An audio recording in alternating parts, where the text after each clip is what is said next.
And now, good mic work commentaries and Greg Morgan presents the Winged Eagle Podcast.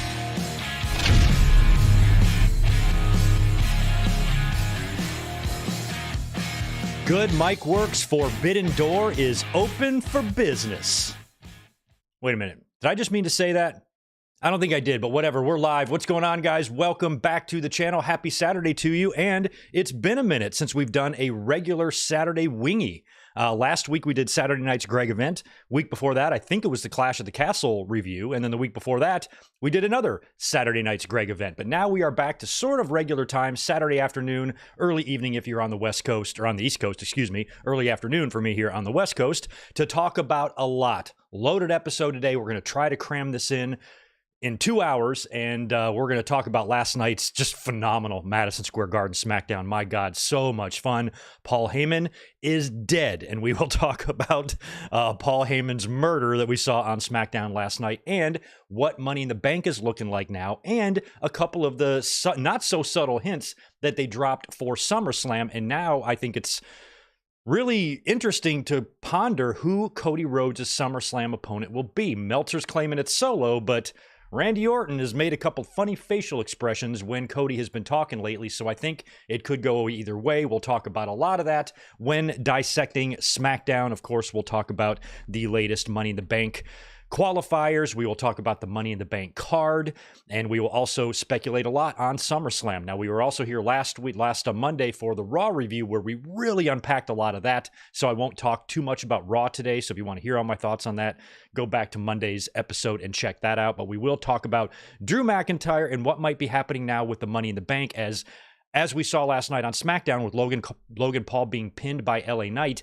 I feel like the Money in the Bank match is set up to have 2 screw jobs in it, and that might be too much. So we'll talk about what could be changed there and how they're going to finish winding this path to SummerSlam after Money in the Bank coming up. We got a lot of news to get into. We're going to talk about Dijak being gone from WWE. We're going to talk about the latest and very uncertain future of Ricky Starks in AEW. We're also going to talk about the AEW and Warner Brothers Discovery media rights deal, which appears to be imminent. Tony Khan made some comments this week on Shane McMahon as well, so we'll touch a little bit on that. We also had a sad death to report this week. We had the loss of Sika, so we will talk a little bit about Sika. We might speak a little bit about the final episode of Who Killed WCW, and we will also run through a little bit of last week's Dynamite. Since we're going to get into Forbidden Door predictions today, we're not going to really dissect this past week's Dynamite because it's going to be pretty much obsolete, but a couple of interesting things did happen that might lay the groundwork for All In at Wembley Stadium in London. So we will talk a little bit about that, and that Dynamite rating did bounce back to somewhat normal-ish numbers. So last week's anomaly, I don't know what the hell was going on there, but luckily, crisis averted. Dynamite is kind of back to where they're kind of used to being, at least right now, ratings-wise. So we'll talk a little bit about that. We'll talk the latest on the Owen Hart Cup brackets for the men and the women. We'll preview Collision tonight. Not much going on Collision tonight, plus it was taped. If you want to check out the spoilers, you can. We will not reveal them here. And finally, at the end of the episode, we will conclude by predicting all 1, 2, 3, 4, 5, 6, 7, 8, 9, 10. It looks like 11 matches on Forbidden Door main card only. Is that right? No, it looks like 10. 10 matches we're going to predict. I don't have anything for the pre-show or anything like that, but we're going to predict the 10 main matches for Forbidden Door, and that's what we're going to be doing today. So hopefully you guys are having a great Saturday afternoon. Thank you so much for being here, and thank you for always being aware of when I'm doing these podcasts on Saturdays. Sometimes it's at 3 p.m. Pacific, sometimes it's at 2:30 Pacific, sometimes it's at night. It just depends on what my schedule's like. Thank you, everyone, for being here this week. I'm going to say hello to everybody in the chat in one moment. Before I do that, here's what's going on this week on the channel. This is my final week before I head off to vacation, so I have a lot going on. Here's what we're doing. Tomorrow night, join us for AEW Forbidden Door Watch Along. We will be going live about 15 minutes before the main card starts. The link is already up on the channel, right on the latest content tab, top of the page. You will see it. Join us tomorrow for what should be a fun-ass night of wrestling, and probably a long one, too. Eat your Wheaties and get them 5-hour energies out, because we're looking at a minimum of a 4-hour long show tomorrow. Should be fun. Unfortunately, no Raw review this Monday. I got a busy day. I'm going to have to work, so no Raw review this Monday, but we will be back midweek to predict Money in the Bank probably on Thursday, so I'll have a link up for that. 1 week from today, we will be here on Saturday watching Money in the Bank together. So we're going to do a full WWE Money in the Bank watch along plus post-show review 1 week from tonight, next Saturday. 1 week from tomorrow, next Sunday, we're going to be doing a classic pay-per-view watch along, probably from WCW, a Great American Bash, Bash at the Beach, something like that. And then 1 week from this Monday, July 8th, the Raw after Money in the Bank, we will be here after Raw for a mega podcast. And that's going to be my final live video for about 10 days, something like that, on the channel as I'm heading off to Hawaii for a vacation. So 1 week from this Monday, the Monday Night Raw review after Money in the Bank will be a loaded podcast. We will try to get everything caught up with before I leave. And then while I'm gone between July 9th and July 16th, I'm going to be releasing a SummerSlam special video and 2 members-only videos as well while I'm gone to at least supplement the channel with some content while I ain't here. So that is kind of what's going on for the next couple of weeks on the channel. Just keep that in the back of your mind. Subscribe. Click that notifications bell. Very important. And you know what else is important? The like button on this video. Hook a brother up. I would appreciate it. All right, so that does it for the schedule. Let me cruise to the chat. Let me move the chat a little closer to me so I can see it. And let me balance myself out here. Let me see. My microphone's a little crooked. There we go. I'm all about things not being askew. You know what I mean? There we go. All right, I look good there. Let's say hello to those who are here hanging out in the chat. Let's try to hit some channel members first, like Zane G. First one here, my friend Zane. JL's in the house too. So is Spartan Sprinkles. Big old honkin' doinks in the bulletin. I'm not sure what that means. Big J is in the house as well. All sports are scripted. 7th season. Isaac is here as well. Garrett Osborne, good to see you.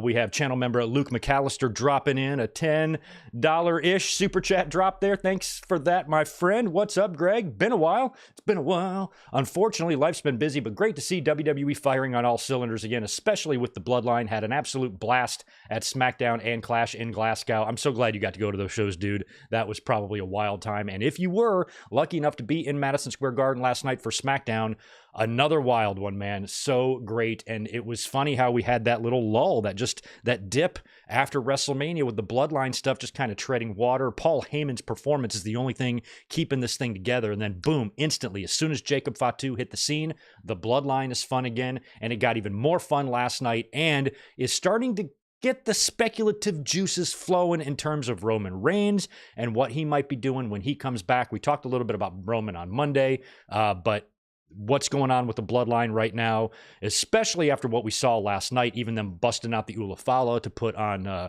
Solo Sikoa. I think probably SummerSlam is when we're going to see Roman Reigns back, unless he turns up at Money in the Bank. I doubt it. I feel like SummerSlam will be the place for that, which is why that Cody and Solo match might actually be the match for SummerSlam if it's going to be used to usher in the return of Roman Reigns, because as we've seen over the past couple of years, WWE loves those post-match Bloodline angles. You know, it's all about the story. So SummerSlam could close in a very, very interesting way, maybe something similar to what we saw with Sami and Jey Uso over the past couple of years. That would be really, really fun. If not, I'm down for Cody and Randy Orton.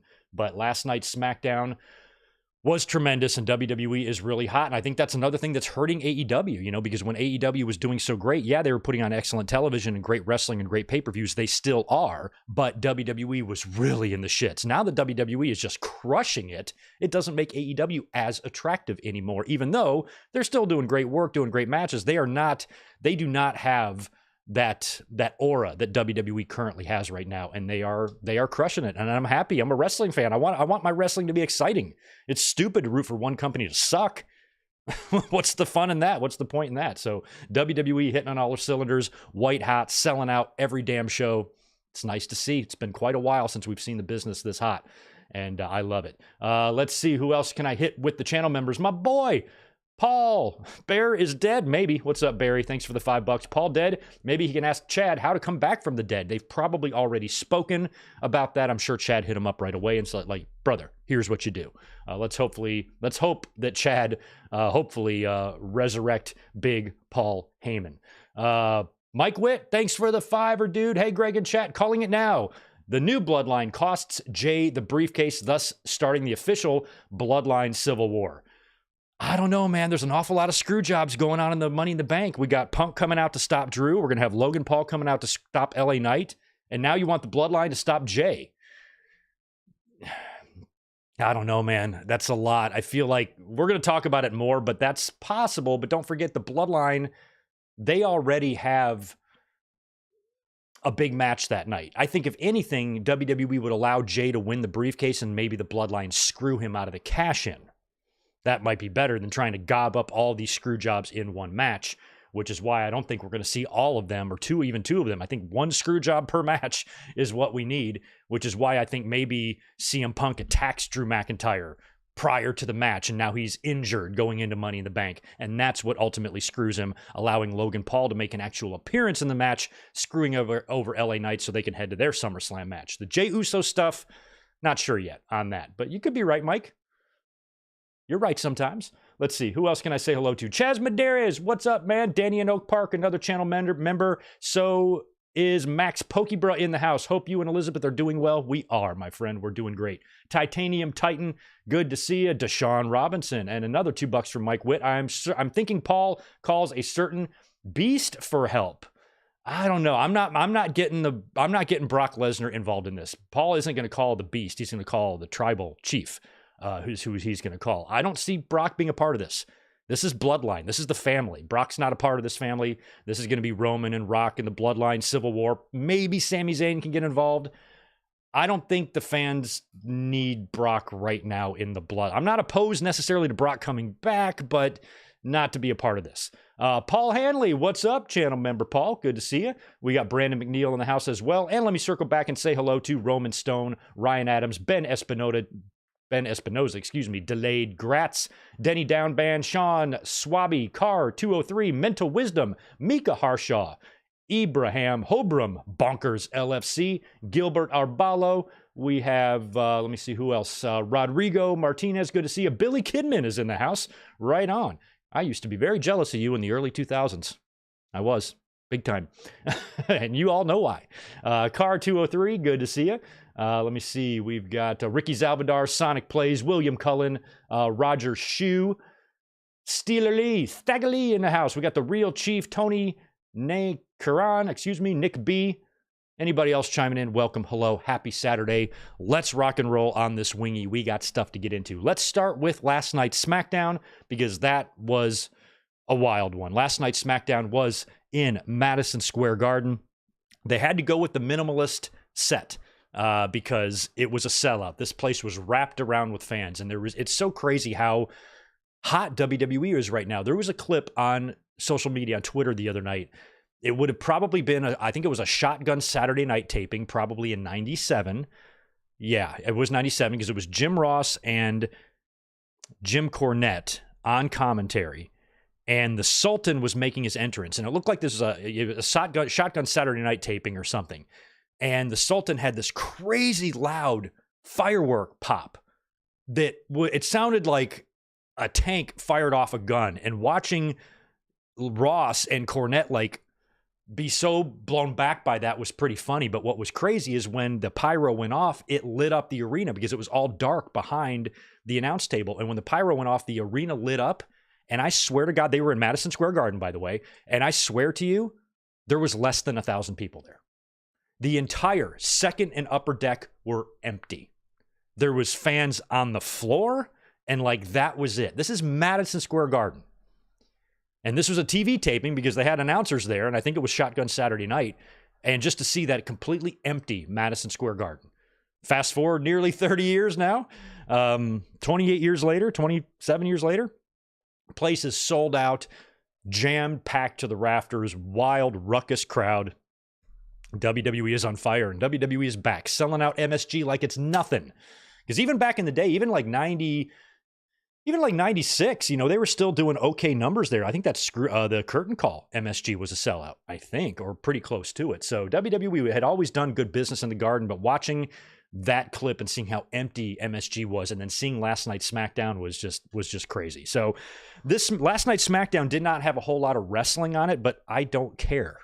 We have a lot. We watch pro wrestling. We watch 2 different companies. There's 3 or 4 or 5 shows spread out throughout the course of the week. We have all the wrestling we can handle. If we have to have a show that's heavy on the story, light on the wrestling, I'm fine with that. Just like if we have a show that's heavy on the wrestling, light on the story, I'm fine with that. We got plenty of variety as wrestling fans. We're not hurting for anything. So if there are people saying there wasn't enough wrestling on SmackDown last night, well, guess what? SmackDown airs again in 6 days. Maybe there will be more on that show. So just chill out about that. The Bloodline stuff was way more entertaining than chucking an extra women's match on the card or whatever. So the show opened up with the Bloodline arriving.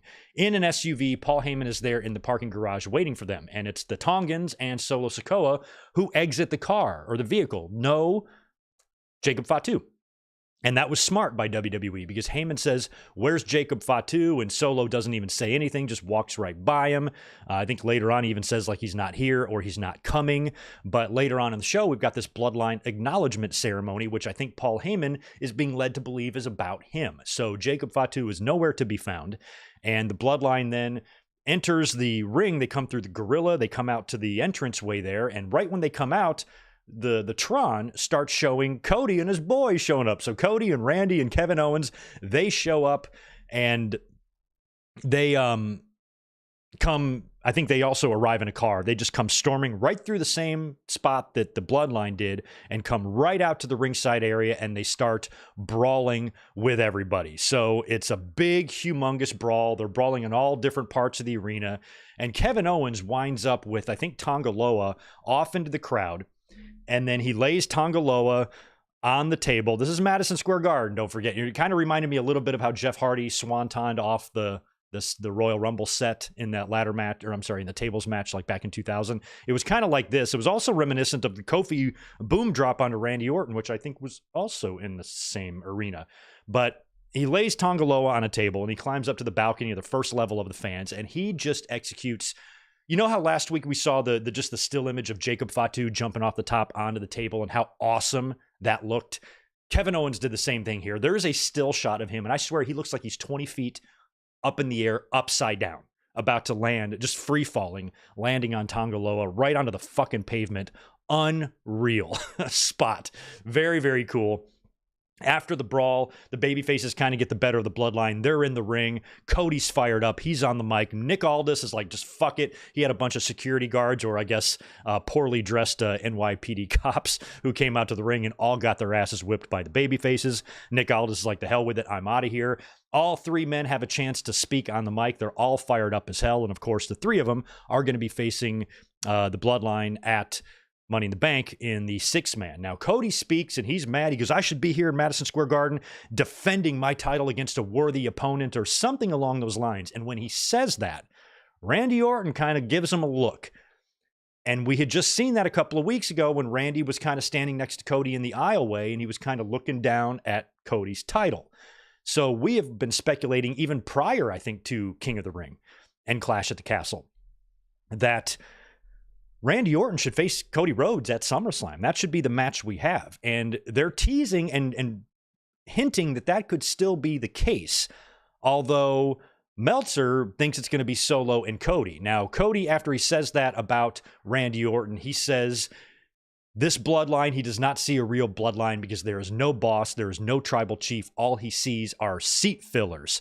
And really was red hot over this, and it was pretty cool. So if it's going to be Cody and Solo, and as we're going to talk about here at the end, I think the only way that works is if it ushers in the return of Roman Reigns, unless WWE doesn't completely know yet either, and they're keeping the Randy Orton thing on the back burner.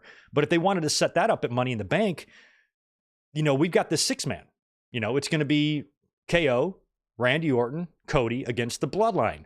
Where is this match happening? In Toronto, a different country. What month is this taking place in? July. What does this remind you of? International Incident in 1996. And that show's near and dear to my heart because I'm connected to that show because I was backstage at a house show that kind of spoiled me on what was going to happen there. But if you remember, that was a 6-man with Shawn as champion. He got pinned in that match by Vader, and Vader got the title shot at SummerSlam. So if Meltzer's claim here is correct and WWE plans on having Solo versus Cody, then I feel like the conclusion of this match needs to be Cody getting Samoan spiked and pinned by Solo Sikoa. Otherwise, how do you justify giving Solo Sikoa a title shot at SummerSlam against Cody when he went like 0-36 or something last year? He's going to have to pin Cody, right? So does he just straight pin Cody, or does Cody eat an RKO first or something? And that's how they get to the spike and the finish. And shit, maybe it's a triple threat or something at SummerSlam. I don't know. I doubt it. But I feel like the match I would prefer to see would be Cody Rhodes and Randy Orton. But there's so much going on with the Bloodline right now. I feel like they'd have to do a lot of work in a short amount of time with Randy Orton and Cody Rhodes to have Cody Rhodes eat an RKO, Orton turn heel, set this whole match up in time for SummerSlam. It would just have to be fast-tracked, really, really quickly. But we're going to get Cody and Randy Orton because they're teasing the hell out of it. So we're getting that match. It just feels like it might be too early to happen at SummerSlam. They might need to prolong that a little bit longer if they want Cody to face Solo, and that's when we're going to see the return of Roman Reigns. And then maybe Cody and Randy face in the fall, but I feel like Cody and Randy is a SummerSlam match. That's a match that would be sexy on the marquee, so I'm not really sure what they're going to do, but it sounds like right now it probably is going to be Cody and Solo, and Money in the Bank will be the big teller there. If Cody Rhodes gets pinned by Solo Sikoa, boom, there's your SummerSlam match. But if the babyfaces win, then I don't know what the hell they're going to do. So it just depends on what happens in the six-man at Money in the Bank. Now let's fast forward all the way to the ending climax of the show. After that big brawl and whatnot, we had the Bloodline acknowledgement ceremony. So the Bloodline comes out with Paul Heyman. And Paul Heyman, assumes this is going to be about him, although I think he had his character anyway, had his suspicions. And as it turns out, the Bloodline acknowledgement ceremony was not for Paul Heyman. It was for Jacob Fatu. Brilliant by tricking Paul Heyman into thinking the acknowledgement ceremony was about him was a way to protect Jacob Fatu and keep him away from that show opening brawl, because you don't want him getting laid out when he just debuted last week. So super, super smart how Triple H set this up. If they tried to do this exact same thing with Vince McMahon, it would be all over the place. And so this was really fun, really smart. Solo Sikoa brings out Jacob Fatu as the newest member of the Bloodline, and Solo tells Madison Square Garden to acknowledge him and makes all three of his Bloodline stablemates acknowledge him. And one at a time, Tonga and Tama Tonga and Jacob Fatu all individually say, "I love you and I acknowledge you." And then they pull out the Ulafala, the necklace thing, out of the bag, and Paul Heyman is like, the look on his face, "Where did you get that?"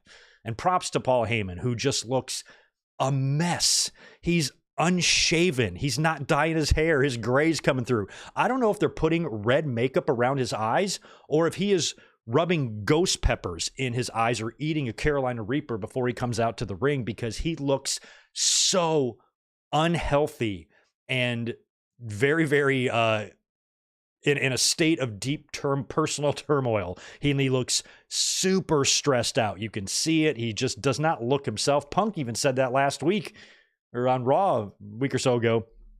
"You don't look so good." He said, "You feeling all right?" So Heyman is just a mess here. Now he sees the Ulafala being pulled out. He's starting to lose his mind, and he can't believe that's happening. And then it's his turn, by the way, now to acknowledge Solo Sikoa. And Heyman says, "Solo, I love you, and I acknowledge that you are not my tribal chief." That Madison Square Garden pop was like, it's almost like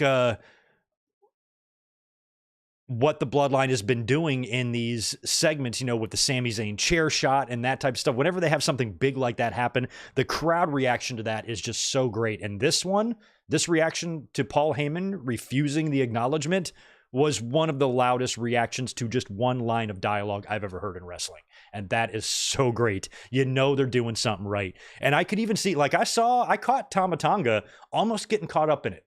Because you got to think about Tama Tonga and Tonga Loa. They've wrestled in front of some big crowds in Japan, but have either one of those guys ever wrestled in front of a crowd this hot, this energetic?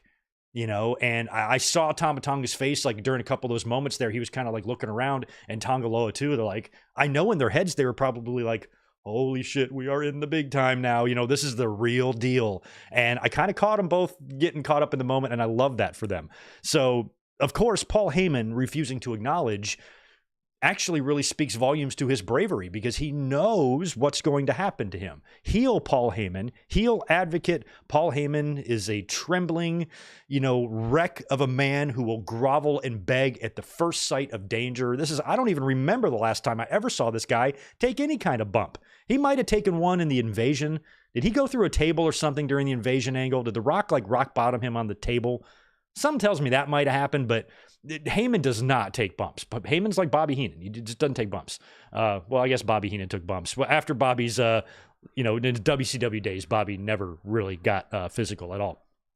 But Heyman saying that basically sealed his fate. He was immediately Samoan spiked by Solo Sikoa, so he goes down. They're stomping and kicking him. They drag him to the middle, and then Jacob Fatu goes to the top rope and hits him. I thought he was going to hit him with the splash, but he came down with almost like a Benoit headbutt. Still looked very good. And again, this is not something we normally see Paul Heyman do. So Heyman, he gets spiked. Then he gets the big Jacob Fatu splash headbutt thing. Then they drag his ass out to the outside of the ring. And Tama Tonga and Tonga Loa have to lift up this man, who at this point in his career is rivaling the weight of Paul Bearer. Paul Heyman has put on a lot of weight. He is a very large man, and he looks like a very difficult man to power bomb, even if there's 2 or 3 guys doing it. So they lift him up, and it's so funny. Tama Tonga and Tonga Loa are fighting for their fucking lives to hold him up in the air. And Paul Heyman, too, he looks like he's having a heart attack. Like his face, you can just see how fucking fat he is. And he's up there, he's like, "Rrr," and he's trying to get up there to take the bump, and they put him down, and he falls completely back. It looked great. It was so well done. I'm so glad this wasn't botched. I'm so glad these guys didn't buckle under the weight of the walrus and botch this spot at all, because it looks so good. And Paul Heyman taking not 1, not 2, but 3 substantial bumps is pretty awesome for a man of his age, and doing it in the Garden. This is like Vince taking the stunner. If you're ever going to severely beat down Paul Heyman, the arena where he got basically his entire start in the business. I will still never get over that picture of a young Paul Heyman standing in the middle of the Grand Wizard and Captain Lou and Blassie. And it's just like, this fucking kid, he was like 17 years old, was right there in the Garden, taking pictures for Vince Sr. and stuff. So if he's ever going to take a beating like this, they picked the best possible arena to do this in. Maybe even more so than doing it in Philly. I think MSG was a perfect setting for this, and it was a great opening segment and a great final segment. This show was bookended by 2 really fun segments. Your boy was sports entertained. I was. They were tremendous. Both of them. Loved everything we saw from the Bloodline, from Paul Heyman, and from the babyfaces last night. It was cool to see Cody Rhodes fired up like that. So awesome. And speaking of Cody Rhodes, after the match, we finally got something that I've been waiting for a long time. Cody Rhodes in MSG as the WWE champion, tributing his father and bringing out the old belt. He did this in a digital exclusive. After SmackDown went off the air, Cody came out, asked the fans to indulge him, and told the story of Dusty's matches with superstar Billy Graham in Madison Square Garden, and how he won the title, and held the title up, and then moments later they took it away from him, and Cody has always had a plan to come to the Garden. I remember a year or so ago, I was pitching Cody to win Money in the Bank and then cash in on Roman in Madison Square Garden on like a Friday night Fox SmackDown. I was like, that's where you do it. But of course, we got it at WrestleMania instead. So Cody now visiting the Garden finally for the first time as champion. I was happy he got that. He goes, if you indulge me, I just want to climb up to the top, to the middle rope, just like my dad did, and hold up my title. But I got a better idea. And then he's got his friend with him who's got the original WWF title that Cody somehow acquired or purchased and has owned for many, many years. He had it with him. He brings it out. He climbs up and he holds it up just like Dusty did the night he beat Superstar, which I think was by countout, and held up the title. And I was so happy for him. That's so great. I loved that, because I've told the story many times. I'm not sure when the first time I ever saw pro wrestling was, but I know what my first memory was. And it was a spread of pictures showing the matches between Dusty and Superstar Billy Graham. That's the first time I could formulate a memory of just seeing that spread. And one of those pictures was when Dusty was hanging him by the bull rope over the top rope, and Superstar's like flailing. Like that's one of my first memories. I still don't know if that's the first time my eyes ever saw wrestling. That's the first thing I remember. So I've always had feel like a connection to Cody, and him winning that title was very cool. And now that he finally got to be champion in MSG and have this moment was awesome. Very, very happy for Cody. So that happened when the show went off the air. But also on SmackDown last night, a couple of other things happened. We had a Money in the Bank qualifying triple threat with some women. It was Tiffany versus Candice LeRae versus Jade Cargill. Now, Nia Jax and Bianca Belair were out there at ringside, and Indy Hartwell showed up to post Jade Cargill on the outside of the ring, threw her right into the ring post. That was a way to protect Jade, I think, so Tiffany could then hit the moonsault on Candice LeRae and advance, and Nia Jax seems to be really, really happy about that. And Nia Jax and Jade Cargill's interaction, too, made me wonder if it's going to be after Nia Jax beats Bayley for the title at SummerSlam, which I'm expecting her to do, if we're looking at a Nia Jax and Jade Cargill feud, because they started their whole deal way back at the Royal Rumble, remember? So if Nia Jax wins the title, I can see Jade being her challenger. So that was all kind of interesting there. We also had Naomi defeating Blair Davenport and Indy Hartwell in another Money in the Bank qualifier. So we've got Naomi and Tiffy are both now in. And for the men, we had LA Knight versus Logan Paul on SmackDown and Santos Escobar, triple threat there for the men. And they tied in a whole bunch of NBA stuff with this match. They had Jalen Brunson of the New York Knicks, hometown boy, in the crowd there.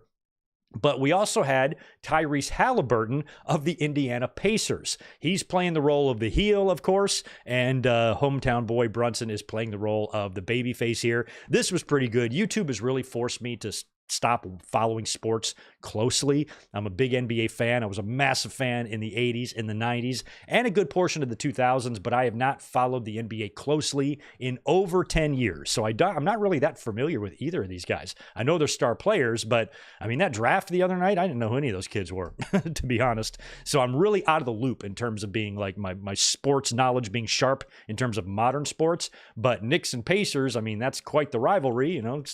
Reggie Miller and Spike Lee and all the Chuck Person and Charles Oakley and Reggie Miller and Patrick Ewing, and oh my God. So there's always been a rivalry there. So to get them involved was, you know, it had Rodman and Karl Malone vibes, but still pretty cool, and a trip for the audience. It got over in Madison Square Garden because of course it would. So during the match, Logan Paul, he instructs, I guess, Tyrese Halliburton to go get the brass knuckles from Logan's buddy that's always with him at ringside. So Tyrese goes over there to get the knucks. He's got them. He puts them on his own hand, and that's when Jalen Brunson jumps the barricade and kind of faces off with Halliburton. And that allows LA Knight in the ring to roll up Logan Paul and hold his tights and get a 1-2-3 quick victory to to win the match and qualify for the Money in the Bank. And then after the match, a very angry Logan Paul and Tyrese Halliburton corner LA Knight in the ring, and that's when Jalen Brunson goes and grabs a chair. He comes in the ring and he's got a chair, and it's Brunson and LA Knight versus Halliburton and Paul, and there's this face-off, and of course, Halliburton and Paul powder out and they leave, they walk away. Great shit. Great shit. That was probably awesome for the New York crowd. And it's fun to see, you know, rivals, you know, real life sports rivals have a little fun out there in pro wrestling. And you couldn't have picked a better guy, I don't think, in Halliburton to be there from the Pacers in terms of somebody that's going to get a negative reaction from the crowd. So all of that was tremendous last night on SmackDown. That was a show that I like. It's a 2-hour show packed full of good story, couple of matches, couple of fun stuff. It's fun. Wrestling's supposed to be fun, and I was definitely sports entertained by SmackDown last night. 100% great show. So that pretty much does it for SmackDown. Like we talked about last week on Raw, Drew McIntyre, of course, revealed his intentions, and on Raw saying that he intends on winning the Money in the Bank and cashing in that night. Now, he has got a Money in the Bank qualifying match this Monday because he's not officially qualified And I'm sure he's going to qualify there, you would assume, unless Punk comes back and screws him. But I don't think that's going to happen yet. I feel like McIntyre is going to qualify easily for the Money in the Bank. So you think about Chad Gable in the Money in the Bank, Drew McIntyre, and now LA Knight. You got so many potentials to be screwed. You know, you've got CM Punk coming out to stop Drew McIntyre. You could have Logan Paul coming out to stop LA Knight. You could have the Wyatt Six coming out to stop Chad Gable. And as somebody mentioned in the chat a minute ago, you could have the Bloodline screw Jey Uso. But I don't think that's going to happen. What I like about this match is I'm not totally sure who's going to win the briefcase. I think McIntyre, Jey Uso, and Chad Gable, all on the Raw side, have strong chances. I think LA Knight is a definite no, because I think it's going to be LA Knight and Logan Paul at SummerSlam. And with Drew McIntyre, like I said last week on Raw, he revealed his entire intentions, which might not be very smart if you're going to show your hand and let CM Punk know what your plans are, unless you're confident that the beating you laid down on him in Chicago was enough to keep him on the shelf for a few weeks. He is definitely going to come and screw you over. So I had mentioned on Monday that I would kind of like to see Chad Gable win the briefcase. They're teasing that the alliance with the Creeds and with Ivy Nile is probably going to happen. They're still got some loose ends to tie up with Alpha Academy, but they're hinting that that's still going to be a thing. We thought Gable's end game here would be winning the Intercontinental title. It seems like that might be Braun Breaker's end game now, which means Gable needs something to keep him up there, you know, relevant on top of the card. And I think a Money in the Bank briefcase would be the best way. So right now, he's my pick. I want Gable to win the briefcase, but I suppose that it could be Drew McIntyre. The problem with McIntyre is that if Punk is going to screw him, he's either going to screw him in the Money in the Bank match itself, or Drew wins the briefcase and then attempts the cash in and Punk screws him there. The one problem I have with that is that you burn your Money in the Bank briefcase. And maybe it's time to do that. Damian Priest held it for a long time. So maybe this winner is going to be a quick one. But if you have it on Gable, Gable can hold it for a little while and bide his time. And I think there's a bigger story in there with Chad Gable, who lost to Gunther in all of those Intercontinental title matches, you know, over the past year. Gunther wins the title at SummerSlam, goes on a little bit of a run, and Gable bides his time, wraps up stuff with the Alpha Academy, joins up with the Creeds, and assuming the Wyatts are not targeting him, because I still think that's a big part of this, that's the wild card, the monkey wrench thrown in here is that he seems to be associated with the Wyatt family. He had the bullet hole in his head, and then Nikki Cross or Sister Abigail or whoever the hell she is crawled out, you know, after his match on Monday Night Raw. So I don't think that they're not doing that for no reason. You know, Gable could very well be working with an Uncle Howdy at SummerSlam. I think Seth Rollins could also possibly work with Uncle Howdy. Because when it comes to McIntyre, if McIntyre were to win the briefcase and try to cash it in at the end, that would be a way to keep the belt on Priest. Because, I don't know, guys, there's a lot of people assuming Seth Rollins is going to beat Damian Priest for the title, and I just don't see it at Money in the Bank. I don't see it. Why would they? It just doesn't seem like something WWE does in 2024, a hot potato belt situation. You gave Priest the title. Now you're going to take it away from him to give it to somebody else just to drop it to Gunther. If Gunther's winning the title, then he should just win it from Priest. There's no reason to stick an extra championship change in there for 1 month. There's no reason to make Seth, who's already done wonders to help put Cody over in 2022, putting him over 3 times, all the sacrifices he made last year at WrestleMania for Cody, plus losing his championship. Now you're going to repay him by making him a transitional champion?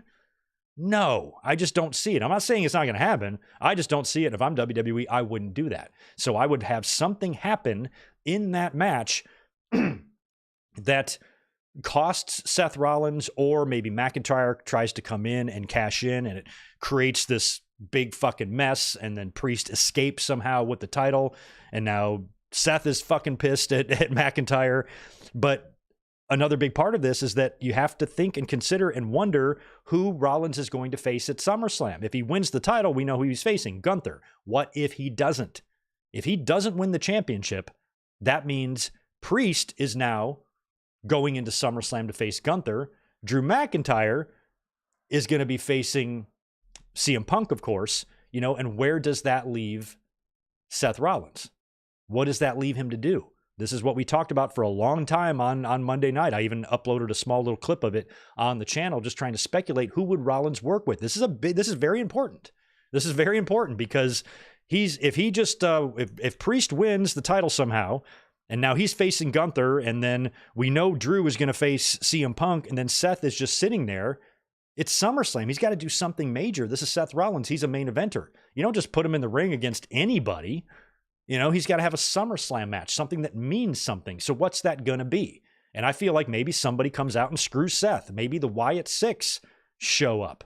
Maybe somebody from Judgment Day shows up and fucks him, and then he's pissed because we have that stipulation, don't forget. There's a stipulation that if Seth Rollins doesn't win the title, then he cannot challenge for the World Heavyweight Championship again. And I think they made that stipulation as a way to keep him away from the World Championship for the rest of the year until Seth Rollins goes to the Royal Rumble and wins it. Now, I feel like the night after WrestleMania this past year, that handshake and that whole deal between Cody and Rock is setting up Cody and Rock. It feels like Cody and Rock is probably going to be at WrestleMania, or Rock and Roman is going to be at WrestleMania. Something's going to happen there. But I also think it would be cool if Rollins won the Royal Rumble and challenged Cody, and Cody gave him that win back. Not sure yet. But for the immediate purposes, when you're thinking about Money in the Bank, you're thinking about who's going to win the briefcase and how and why and when they're going to cash it in. And you think about Seth and Priest and everything surrounding them. Does Rhea Ripley show up in the match and cost Damian Priest the title?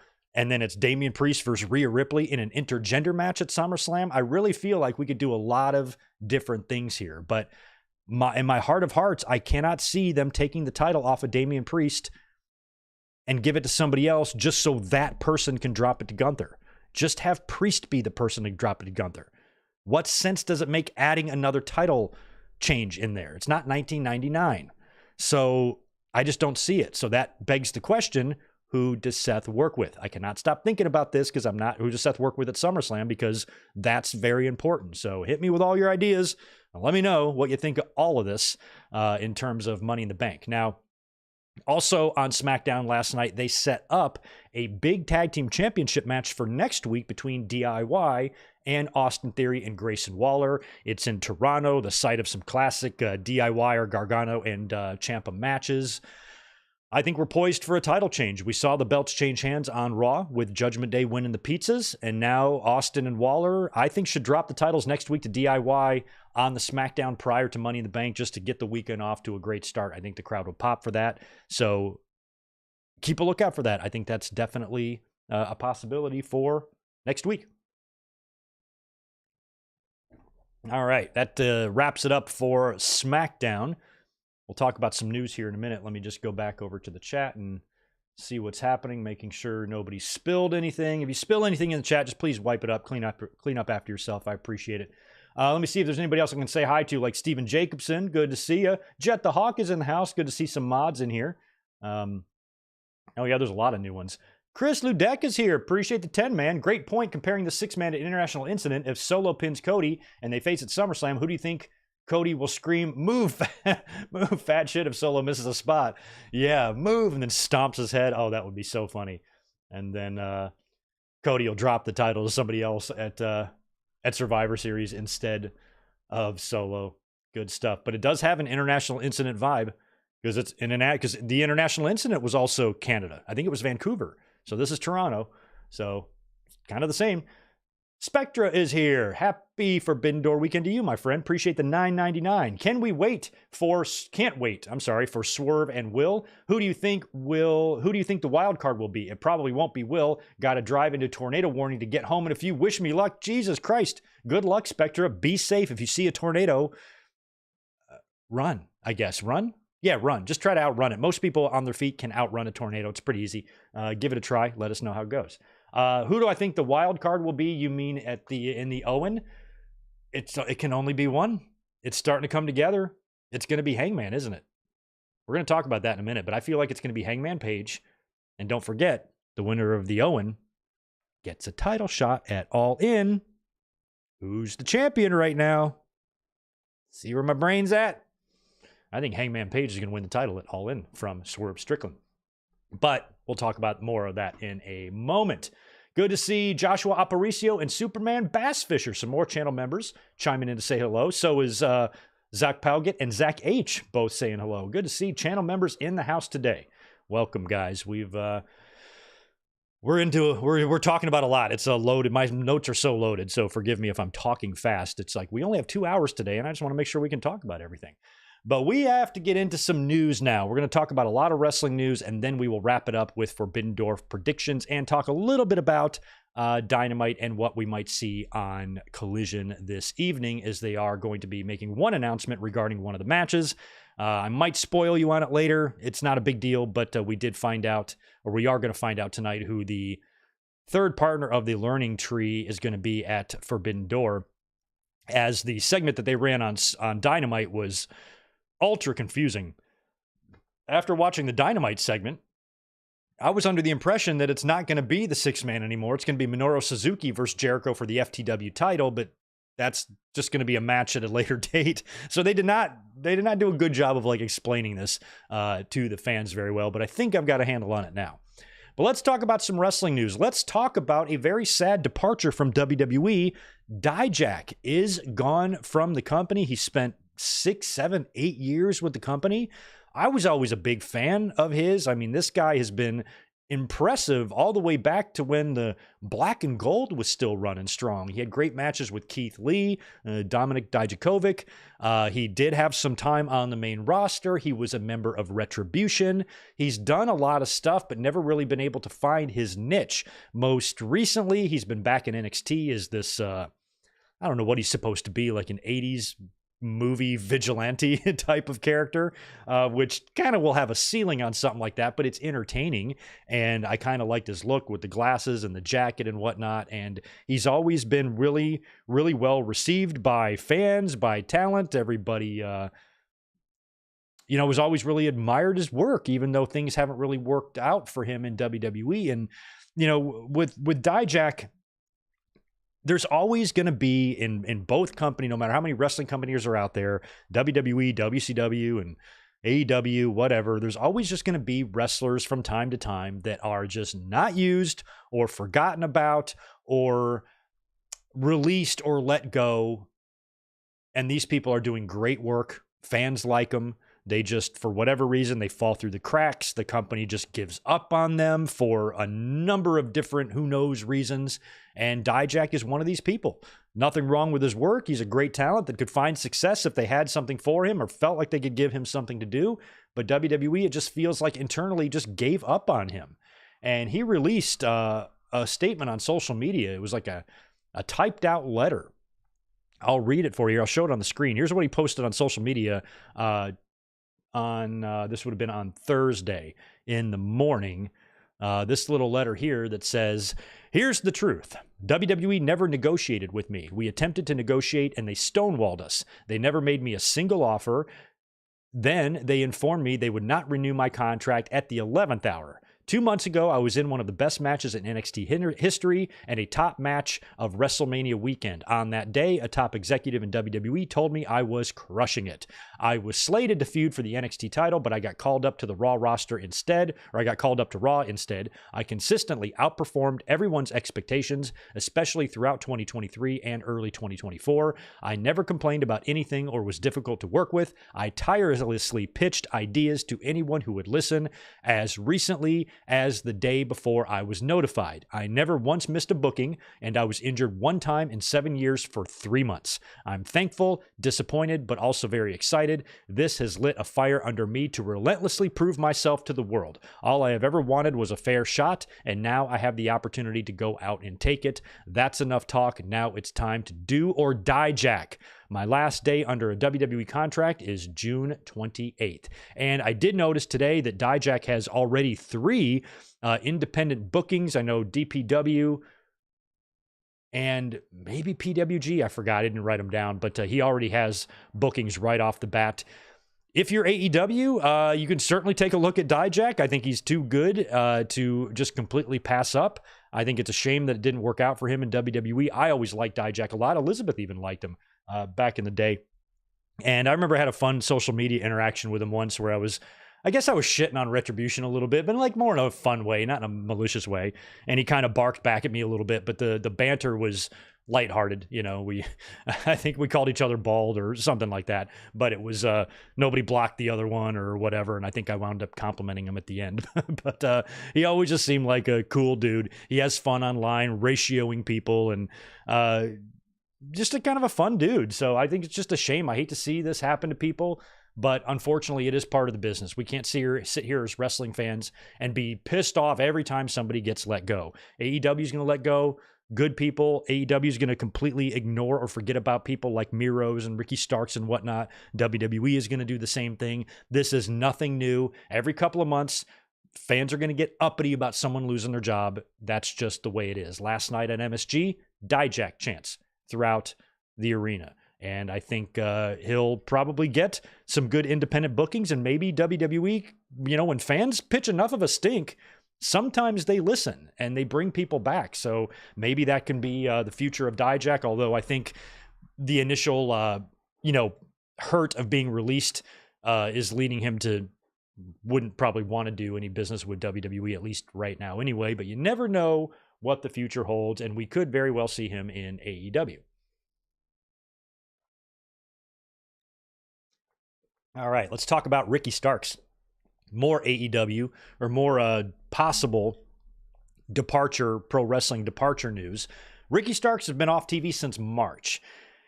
And a lot of people have been speculating as to why. There's been this narrative that, he wants to go to WWE and he's just waiting for his contract to expire. There's probably a little bit of truth to that.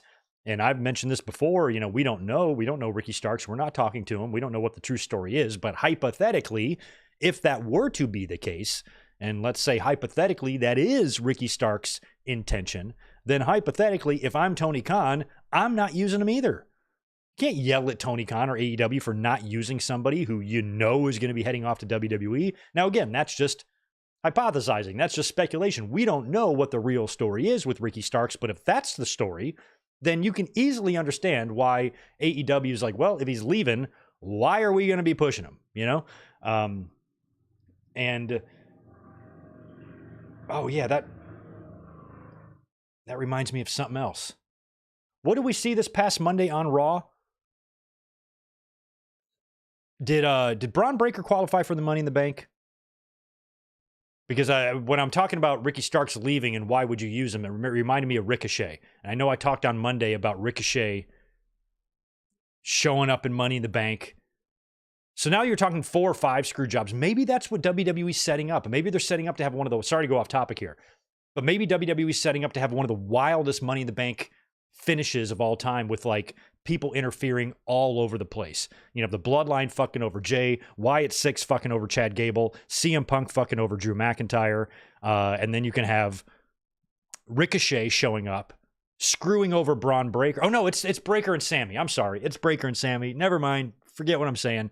I knew I had something else in my head about Ricochet. It's Braun Breaker and Sami Zayn for the IC title. I believe that unlike AEW, who knows Ricky Starks might be leaving, WWE knows Ricochet is leaving, and I think he's got a little bit of time left on his contract, and based on how we saw him get injured by Braun Breaker, that's not really how WWE writes people off TV. So I believe that Ricochet, there's going to be a lot of screw jobs at Money in the Bank. I think Ricochet is going to cost Braun Breaker the Intercontinental Championship, and then the Monday after Money in the Bank, Braun Breaker is going to kill him in a loser dies match or a murder match or loser leaves town match. That'll be the match. Braun Breaker will break Ricochet in half, beat him right there in the middle into oblivion, and then Ricochet will head off to AEW. That's my prediction. But with Ricky Starks, if you're Tony Khan and you think he might be leaving, I might try to get him back on TV to job out or something. But there's also been a lot of talk about Ricky not wanting to, do business or refusing creative pitches or whatnot. And Fightful Select had a big write-up on this. Now, I don't want to read all of it, but it is important that you do understand all of the context. So if you are not subscribed to Fightful Select, please go do it. It's worth $5 a month. And this is a very, very lengthy write-up on Ricky Starks. But I just want to talk about a couple of things that was mentioned in this in terms of some of these stories that have been going around. And a lot of it started with a Reddit post that conjured up discussion and memes speculating that Starks had ran into legal trouble in Calgary last year when he won the Owen. The now deleted but widely circulated post led Fightful to ask about a number of those points that were raised. Fightful reached out to sources within AEW and the roster who claim that Ricky Starks turning down pitches to be on screen are accurate to some degree. Another source with direct knowledge of the situation claimed that breaking up with Big Bill and feuding was the only pitch in the last several months that he rejected. We can't speak to the claim that he wasn't even listening to pitches, and that wasn't broached or answered by any source that we spoke with. Those that criticized Starks within the company claimed that he didn't want to do business, despite those involved in the storyline hoping that it would launch Big Bill as a huge heel and Ricky Starks as a huge babyface. It was said that Starks didn't think that Big Bill losing a feud to him would end up being beneficial to Bill and wanted them to have an amicable split, if anything. And the original Reddit post did cite that pitch. Starks is said to be medically cleared. There has been conflicting information internally regarding Ricky and Tony Khan being in contact fairly recently. Internally, regarding nearly everything Starks related, there seems to be conflicting information based on who you speak with. We've not heard that there are any imminent creative plans, which could obviously change at any point. Regarding the rumors of an incident in Calgary, numerous AEW sources in the company deny ever having heard of it, and AEW didn't comment in an official capacity. Ricky Starks claims he was never in legal trouble in Canada. Everyone we've spoken to that was named in relation to the alleged incident claimed that it didn't occur whatsoever. Regardless of what did or didn't happen, we're told that nothing ended up being filed, and there were no issues with him entering Canada as he has competed there since. In regards to the widely speculated rumor that he wants to go to WWE, there are certain people in AEW who believe that. However, there is no firm info on Starks' contract. So that's a lot of info. I think with Ricky Starks, don't forget, Cody brought him to the Royal Rumble a year or two ago, got in a lot of trouble for that. And it felt like right then, that was when people were like, oh, maybe Ricky Starks could be there. One day, I would love to see Ricky Starks come in and have a promo battle with The Rock or something. That would be hilarious. Who are you? A little 1996 version of me, you jabroni? It might just be kind of fun. But whenever we've talked about or spoke about Ricky Starks wanting to go to WWE, these are just speculations. We're not speaking for Ricky. We're not saying what Ricky wants. We don't know Ricky. We have no idea what's in his head. But we can't sit here and pretend that there's not any there's not any evidence, or there hasn't been any rumblings about him going to WWE, because when you look at the situation surrounding him, this is typically kind of what happens when somebody jumps ship. You stop seeing them for a while, or you start hearing talk or chatter that they're unhappy or not wanting to be used, or their contract is winding down, whatever. This is usually the way it goes. So I feel like Starks, whatever his contract status is, if in his head he wants just to go to WWE and just wait this out, and he's not going to have any interest in coming back to AEW TV unless they pitch something that he deems creatively satisfying for himself or someone else, then we don't know. But it's a shame, because Ricky Starks is a guy that was gaining momentum. Fans liked him, recognized his charisma, his ability, and his ability to connect. And these are the type of things, whether it's AEW's fault or not, when somebody starts getting momentum, this is something that WWE's a lot better at. Now, WWE's had some fumbles over the years too, but generally when somebody starts connecting, WWE notices that. They notice that, and they try to run with it as best they can. To the point where, look at Joe Hendry coming into NXT a few years ago, Broken Matt, them getting their hands on him. They'll even see what's working outside their company and say, hey, let's get some of that. So WWE, if somebody starts getting over and starts building momentum, building a fan base, connecting with the audience, and as ovations are getting louder and louder, one thing WWE does not do with that person is keep them off TV for 3 months. We saw a little bit of start and stops kind of with LA Knight. Took a while for him to really get moving, because Vince was still there, and we had the name change and then changing back to that, and a few things here or there. But in terms of WWE's ability to recognize somebody doing something that the fans are reacting to and then capitalizing on it, is something they do a lot better than AEW. Whether it's AEW's fault or it's a stubborn talent's fault, whatever the case is, it's not happening as well in AEW.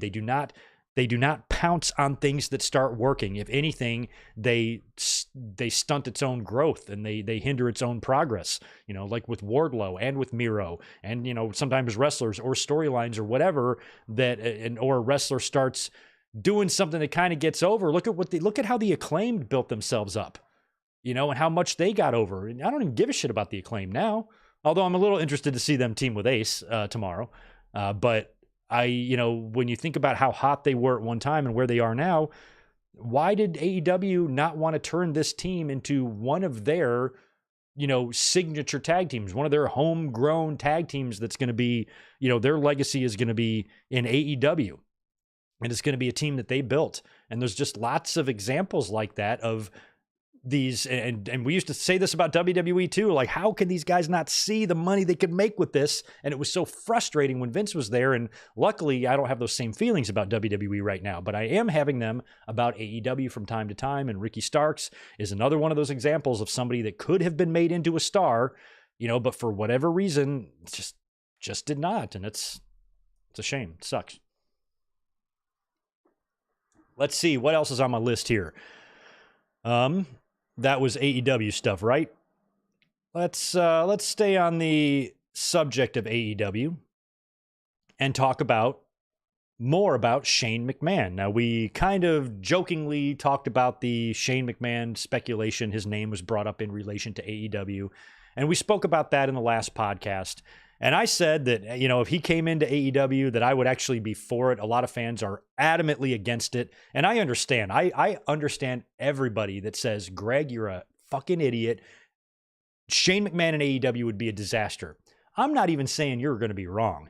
You might be wrong, but then again, you might not. And if things really are desperate in AEW land right now, and they might need some big rating splash, this might be the move to make. Now, a lot of people say if Shane McMahon came in, a lot of people would initially tune in just to see the surrealness of that. And that would be the real Forbidden Door, Shane coming in. But eventually that would wear off. And Shane McMahon is in his 50s. He wouldn't be a full-time wrestler, but I think he would be a great character. And I see Shane McMahon coming into AEW really no differently than Eric Bischoff coming into WWE in 2002, especially if Shane was affiliated with the Bucks and he was a heel, especially if the Bucks in storyline were the ones that reached out to him and brought him in somehow. Or he could be more of an ally to Tony Khan and be out there to deliver messages, which is currently the job of Christopher Daniels, and I don't want to see him lose that. But if Shane McMahon was a regular on TV, that might do a little bit for ratings. People can't act like Shane isn't over. Shane got fired by his own fucking father and company for trying to make the Royal Rumble about himself. I understand there are dangers associated with Shane, especially if he has any creative influence. Totally understand that. Last time we saw him, I was there in the building in SoFi, tore his quad, blew his knee right out in the middle of the match. Snoop Dogg had to bail his ass out. So I know that Shane McMahon coming in, I don't want to see him in the ring throwing those terrible punches. He can't do the Van Damme Terminator anymore. I don't really need to see him in the ring. He can do a match. He can do a bump. I'm sure he'll get in the ring and do something. But in terms of being a regular performer, taking spots away from another talent, even if he came in, I don't see him doing that. If he came in, I see him being a part of this elite storyline and being somebody, a character on television, or maybe an authority figure like Eric Bischoff was. And if they were to do that, shit, you never know. And don't forget, there's also, Shane has got that son. Shane has got that son that plays football, right, for like Indiana University. He's a good looking kid and he looks a lot like Vince McMahon. And with WWE, maybe wanting to stay away from the McMahon name, Stephanie's been kind of still hanging around. She was in the crowd last night, sitting in the damn seats watching SmackDown. Bringing McMahon's into AEW would be crazy, and at this point, I'm just a wrestling fan. I'm like, sure, fuck it, let's try it. Who cares? I'm not too hot or cold on it. I understand people thinking it would be a terrible idea, but also I have a YouTube channel. And when terrible things happen, my numbers go up. So if Shane McMahon comes into the company and all fucking hell breaks loose, we're going to have some shit to talk about over here, and that's good for business. So maybe I'm being selfish. But if he came in, I am not seeing it as big of a negative as everybody else. I think I'm in the minority of that. You do not have to outline why it would be a bad idea. I know why it would be a bad idea. I'm well aware of how AEW operates and Shane McMahon's history. I do not need to be educated on that. I know that. But I still want to see it. Is that weird?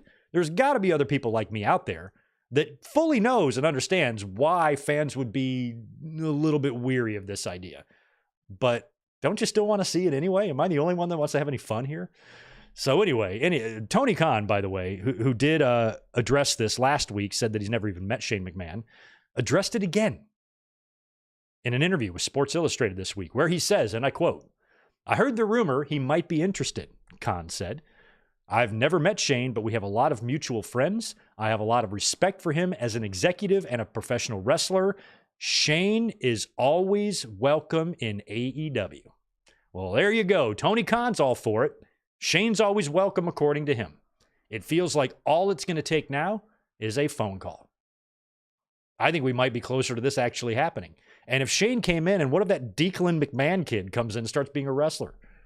I feel like he'd be better off in the Performance Center. But man, could you imagine having to train Vince McMahon's grandson to wrestle? That'd be crazy. But maybe the McMahons start infiltrating AEW, and then years later, after Vince is dead and gone, Shane, Shane and his sons are in AEW, and Stephanie and her family's in WWE. Maybe Triple H and Stephanie's daughter start wrestling. The McMahons might never leave, y'all. So I don't know. I have no idea. And then maybe one day Tony Khan just can't handle the pressure, and Shane's like, you know what? I'll buy AEW from you. Just sell it to me. I got you. Shit. I don't know. You never know what something like this could lead to down the road in the future. Oh, Greg, the fucking wrestling business is going to burn down. Well, yeah, it might, but, that's just life. So when it comes to the Shane McMahon thing, I'm definitely in the minority. I've been looking at everybody's opinions and, and responses online to this, and it's overwhelmingly negative. And I'm going to be the lone guy out there, probably just me. I'm this little island in I'm that John Travolta Pulp Fiction meme. Just looking around, I think it's just me that actually wants to see this. So, yeah, I do. Now, we have more AEW news. There is a little bit of an update on the AEW and Warner Brothers Discovery relationship as well. Shout out to Fightful Select again, who, much like the Ricky Starks story, had a long write-up on this. And I'm not going to read you that much of it, just a couple of snippets. Warner, here's a couple of noteworthy things in the write-up by Fightful Select regarding the AEW and Warner Brothers Discovery relationship. And I quote, "Warner Brothers Discovery has also still been very actively pitching and participating in cross-promotional efforts, including the House of Dragon integration that we've already seen, as well as working with AEW on the Reebok deal for the Young Bucks and the promotion associated with that. There is already an offer on the table from Warner Brothers Discovery to AEW and has been for months, though the details regarding that are few and far between." And that's what we heard about earlier, we heard these reports that Tony Khan was disappointed in the deal. So this idea that AEW is going to cancel or go away or die or anything is not going to happen. They are sticking around. It's just a matter of negotiating the deal. Warner Brothers Discovery has always been very supportive and happy with the programming they receive from AEW. That's never not been the case, no matter how many sky is falling bad faith fans want to tell you that. It's just not true. And they've had an offer on the table that I think Tony Khan wants to try to improve on. Goes on to say that there have been ongoing talks for quite some time, dating all the way back to last year when overtures were made to get AEW pay-per-views on Max. However, AEW has opted to wait so far, and conversations have continued. For those looking to predict a number, that's easier said than done. Dynamite, Rampage, Collision, and potential peripheral shows like reality shows, a match and a meal, etc., potential time slot, and block changes, exclusivity, library, streaming, and potential pay-per-view rights could all play a role in that. And here is what really stuck out to me. This is one quote by a Warner Brothers Discovery source directly to Fightful. And they say this, quote, "We're not typically in the habit of making schedule flexibility and giving overruns to properties we aren't confident or interested in." And that is what I've been trying to say for so long, because fans have very one-dimensional and simple-minded, thought processes when they're tribal. And they're looking, oh my God, the hard cam's empty. AEW should close down because they're not as big as WWE. They don't deserve to exist. Well, regardless of what you're looking at, what ratings you're looking at, and for some reason why you're comparing those to 1998, I don't know why. What you really should be comparing them to is where they land on cable every night. And Dynamite and Collision are 1, 2, or 3 on cable every show they have. So for the night. And so those are not bad numbers at all. There's no one in the world that would consider those bad numbers. The only people that consider those bad numbers are the tribal fans comparing those directly to WWE. You compare AEW's numbers to any other wrestling promotion in this entire giant earth that we all live on, and their numbers are better. But because they're not WWE, they're a mud show, they're a disgrace, they're a joke, fucking clown car ride, what all these daddy's money nonsense. These fans are stupid. They're idiots. And they're going to see that in 46 weeks, Dynamite is going to outlast Nitro. They are. It's coming up soon. So anyway, we'll keep our eye on the media rights deal. Obviously, it's going to get done. I think Tony Khan, if he had these ideas in his head, we're going to double or triple our rights fee. Well, your ratings have declined significantly since you signed that first rights fee. So what's your justification for that? And I think he might have to make some concessions there. But I really don't care about the business part of it.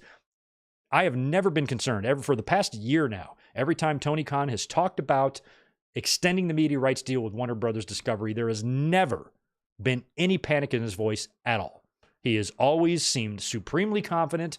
And we just saw the ECW documentary, the A&E bio, and it's been well documented throughout the years with ECW, how poorly they were treated by TNN. They didn't give a shit about them. They didn't want them. They didn't advertise them. Even WCW's end, when they were, down to their final year, how the company that owned them didn't even want them. With Warner Brothers Discovery, one thing AEW can never claim is that Warner Brothers Discovery did not take care of them. They advertised them. They gave them overruns. They requested more content from them. They did a great job being the home of AEW. And it's because of that great job, which is why as a wrestling fan, I don't want to see them leave. I would not want them to leave because I think they have a good home there. TNT and TBS are perfect. They're well-known cable stations, easily accessible. Fans know them. There's a history of wrestling on both of those networks dating all the way back to the early 80s, some 40 years now. And that is where, as a wrestling fan, I would prefer that property to stay. So I've never really been worried that they're leaving either. And the biggest thing for me as a fan is just getting the streaming deal. Streaming is the future. Raw is about to go to Netflix. We are 5 years away from ratings not even being a thing, I think. I think at some point, everything is just going to kind of move to streaming in some form, but the pay-per-views are a big thing. I don't mind paying $50 a pop because I feel like every time I'm getting my money's worth for them.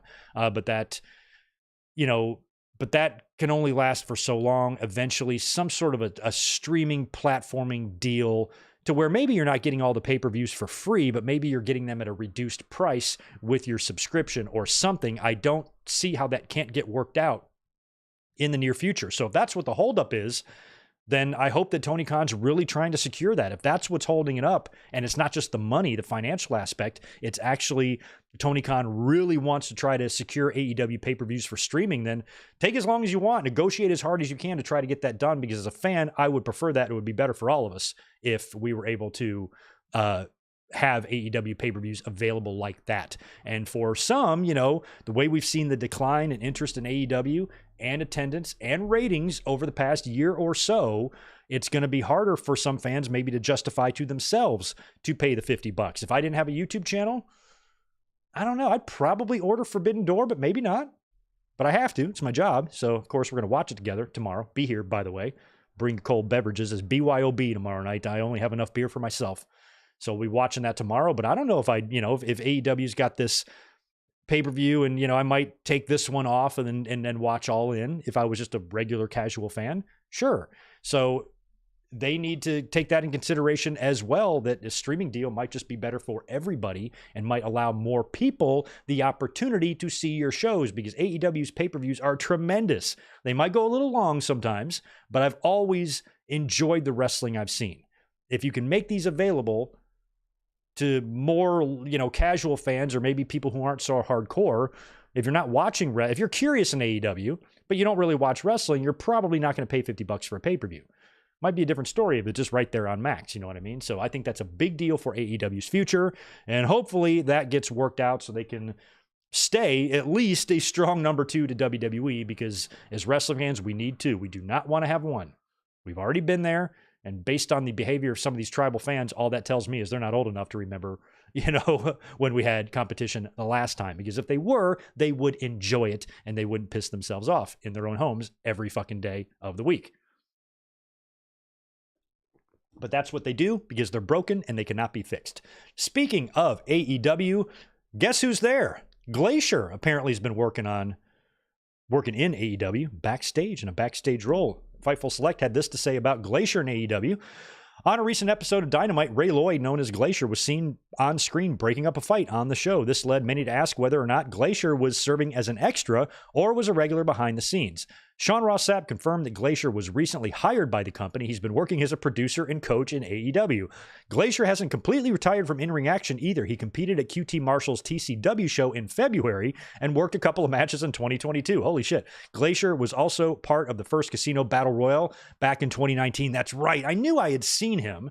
I forgot about the Battle Royale that he was in 5 years ago. But what I do remember during the WCW days is those vignettes that they were running for Glacier. And at the time, WCW was their momentum was growing. I was worried as a fan, as a WWE flag carrier. I'm like, oh, they're starting to make noise. And I thought at the time that Glacier was going to be this huge deal. I'm like, you don't run vignettes for 6.5 years before you debut someone unless they're going to be a big deal. And it took forever. Every time I saw this, blood runs cold. What the hell is this? And I was worried that it was going to be something that was going to be great and be the final nail in WWE's coffin. I was legitimately concerned about that. And it just turned out to be Glacier. So whatevs there. Okay. Let me see. What else is on our notes here? Did that cover everything? No, not everything. We should also talk about, well, let's mention this real quick. The WrestleMania 40 WrestleMania XL Behind the Curtain documentary. They do one of these every year, right? And they generally release them shortly after WrestleMania airs, and it's loaded with a lot of individual wrestler stories and a lot of backstage footage and interviews and things like that, just chronicling the build-up and the execution of WrestleMania. These are very much shows that I look forward to every year. They're very well done, and they're awesome. And this year, and they're also always on Peacock. But this year, there's been a delay. WWE ran a trailer for it and then postponed it. And then it never aired on Peacock. It's going to air on YouTube instead, and they have a release date for this is coming up in just a couple of days. July 3rd, which I believe will probably be Wednesday, is when the Behind the Curtain documentary will be released. And I'm pretty certain that this one's going to be a little bit full of shit. I don't know why there was a delay on this to begin with. I feel like a lot happened there with the Cody stuff, and I think maybe Rock really wants this story to be told a certain way or something. I think they want to spin this and tell it in their version, and I'm not sure if it's going to be completely honest. And I know a lot of you are thinking, what, Greg, a WWE documentary being honest? I know the history of WWE documentaries. I know the history of all those fucking DVDs on my shelf right now. I've seen them all. I know how WWE likes to revise history. You do not have to tell me about that. Greg knows. However, these WrestleMania documentaries, there's really not a reason to really be dishonest in those, because they're showing, great moments of these wrestlers having their matches, the Austin, the Owens one from last year, and Cody's comeback and all these things.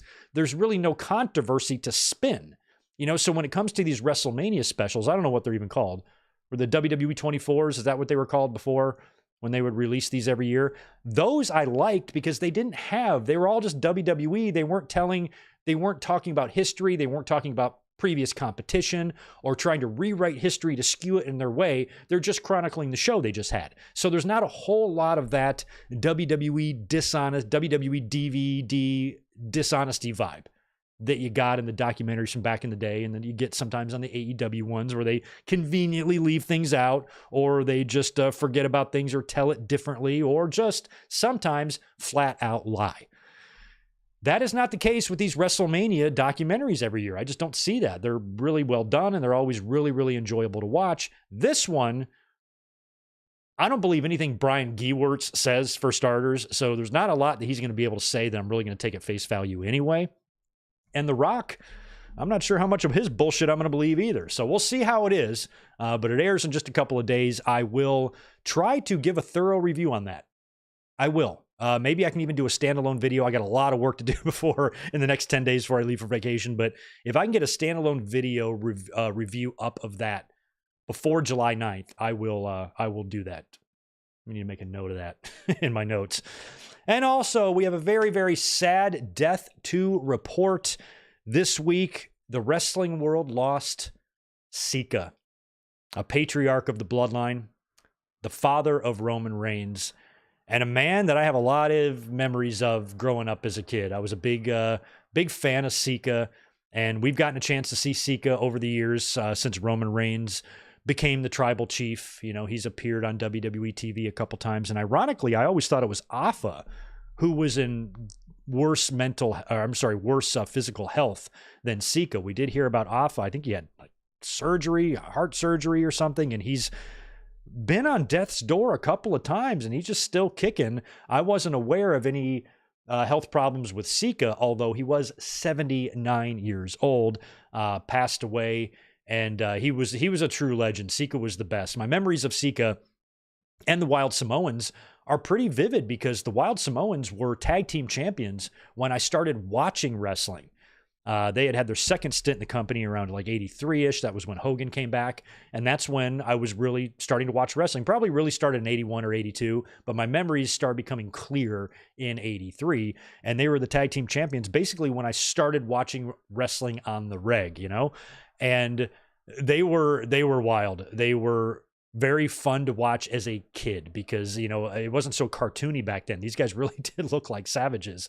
And they made their mark in WWE. They were a legendary tag team, worked all over the territories. And the Wild Samoans, you know, got their start in Stampede Wrestling and worked primarily in all NWA territories throughout the 1970s. But they came to WWE the late 70s, like 1979, as the Wild Samoans, and they won their first tag team titles in 1980, defeating Tito Santana and Ivan Putski, I believe.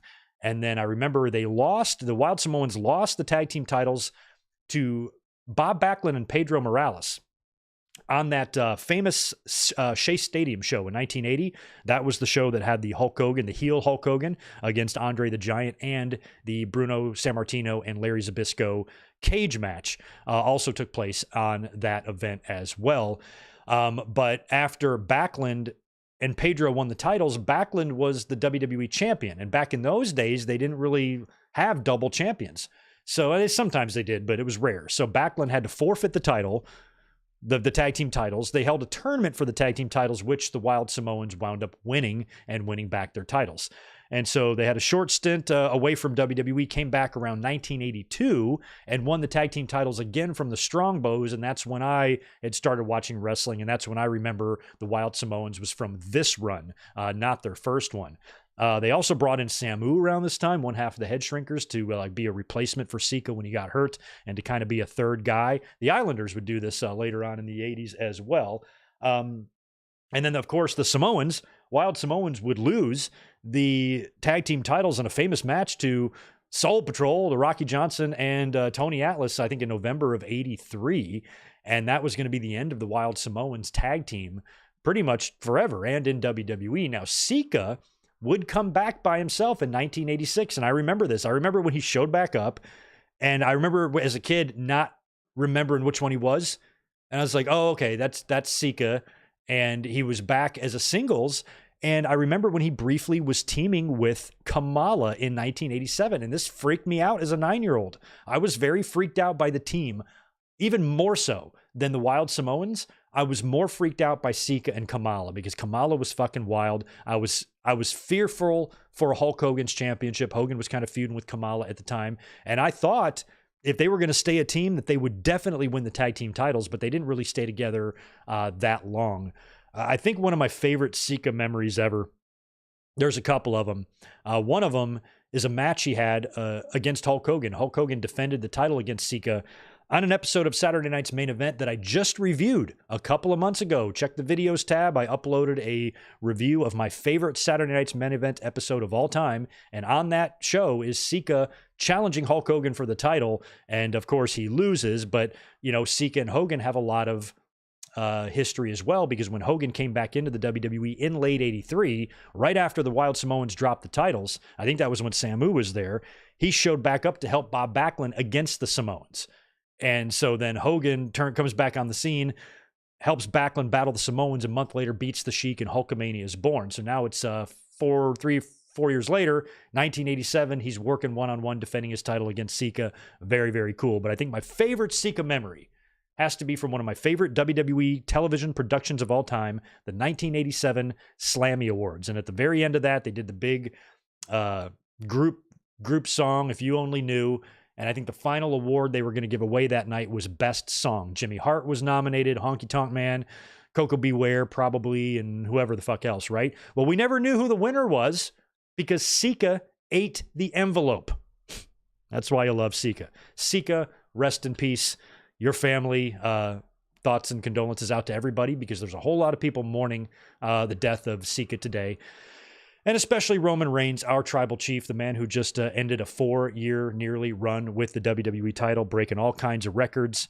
Thank you, Sika, for giving the business Roman Reigns, because we've loved him, and the wrestling world will miss Sika. Rest in peace to a man that the child in me has a lot of memories of. And I even think of Sika with my child brain. I still look at him the way I looked at him as a kid. Like I have, he has that, he has that kind of fictional aura to him.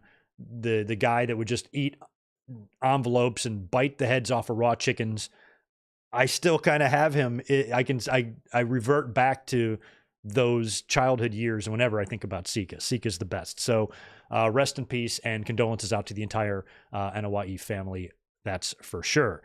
All right, that pretty much leaves us now with the Forbidden Door predictions, and we'll talk a little bit about Dynamite here in a second as well. But before we do that, let me go over here to the chat, see if I need to mention anything else, and knock out any supers that might be here. Ben, you say hope it's not Hangman. You have Jeff Jarrett winning. Jeff Jarrett's not going to win. I think Hangman Page would be perfect. I think the Elite are going to bring him in. He'll be a heel. He'll put down Jarrett and piss all over that opportunity to win the Owen, and probably go on to win. It's probably going to be Hangman and Danielson. Hangman winning, and then he challenges Swerve at All In for the championship, and probably beats him for it. We'll see. Let me see. Who's next here on the Super Chats? Looks like Spectre's back with $5 for us. Thanks, man. I don't know if Wildcard will be Hangman. He'd need to beat 2 heels in the first round. Oh, that's true. First round of the Owen. I'm also writing on SC on iPhones is disgustingly horrible. Oh yeah. So let's look at the bracket. I got the men's bracket pulled up here. Let's just look at it. So yeah, so Jay White won. He beat Rey Fenix on Dynamite, right? So Jarrett, yeah, he'd have to beat 2 heels, I suppose, but I think Jarrett is going to play the role maybe of a babyface just because of the Owen thing. So that one I could see him being the wild card and getting past Jarrett. But good point about Jay White. Although I'm not sure how this is going to go, Spectra, but we saw on Dynamite that the Patriarchy came out and kind of confronted Bullet Club Gold, or whatever they're called now. It sounds like they're calling them Bullet Club again.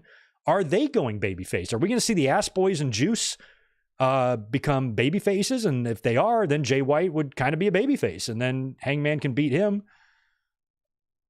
I don't know who else the wild card was going to be. I feel like the wild card is set up. Whoever the wild card is going to be is going to set up to be the winner.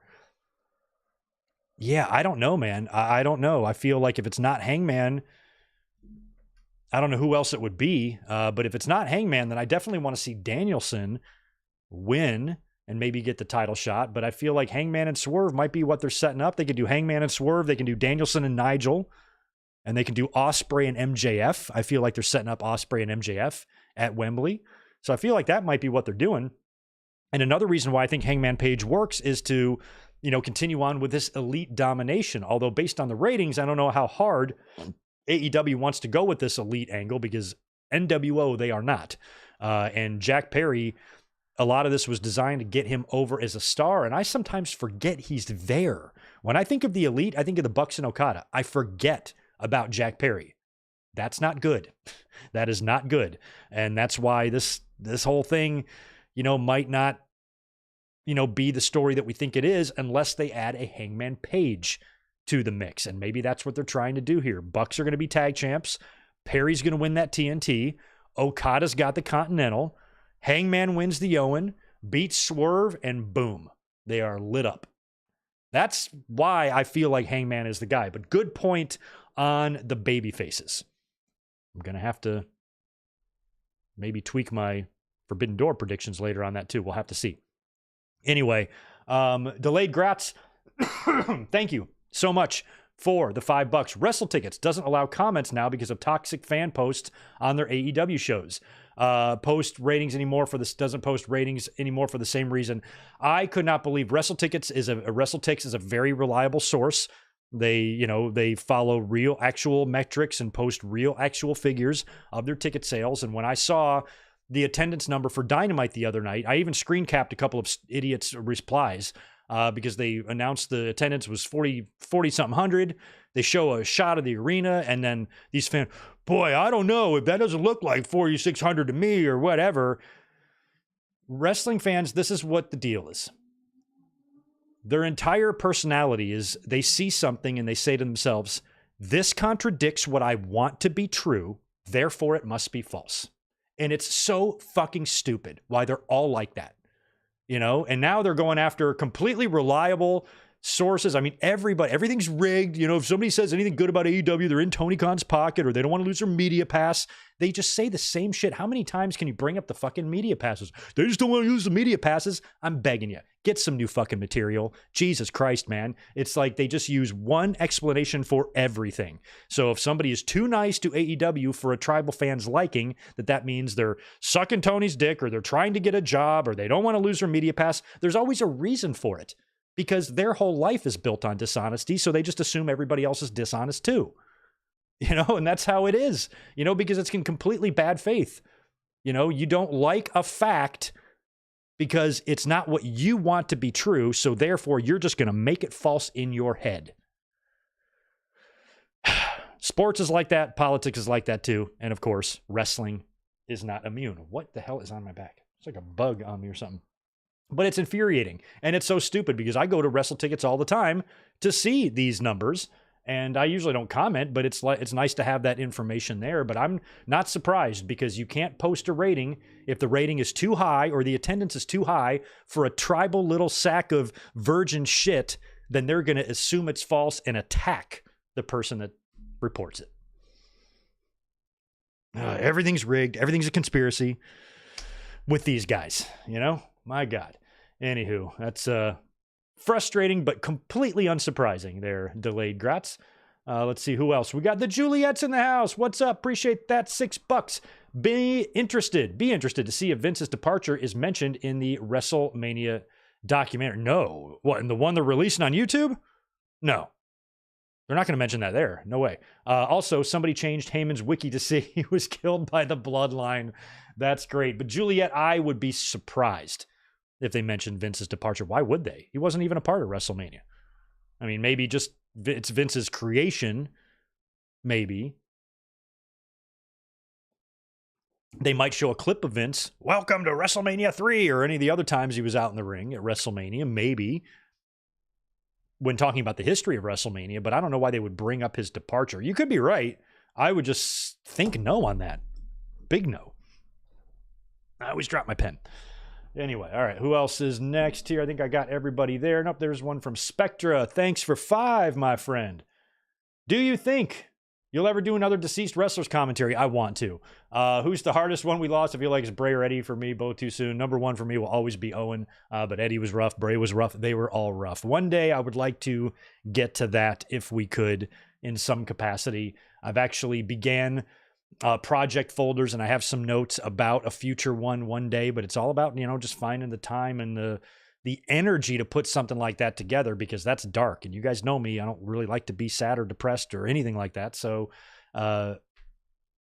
it's kind of a chore to get through some of that stuff when you're talking about so many ghosts, but hopefully we can do that one day, maybe a big, long 24-hour live stream marathon for charity or something like that. We could do. Jay Lambo, what's up, man? Good to see you. All right, well, we are down to our about last 20 or 25 minutes here, so let's start predicting Forbidden Door. Before we do that, last week's Dynamite, like I said, bounced back from that crazy, abysmally low rating drop of 500,000 to 680K, so kind of back in their neighborhood this week. So that was definitely an anomaly last week, although that was crazy. Why they did that dip, I think the Big Bang Theory lead-in played a role in that, but you don't want to be relying on a syndicated sitcom to boost your ratings. That's not good. That's not where you want to be. But I liked Dynamite this past week. I thought it was fun. I thought the ending was tremendous.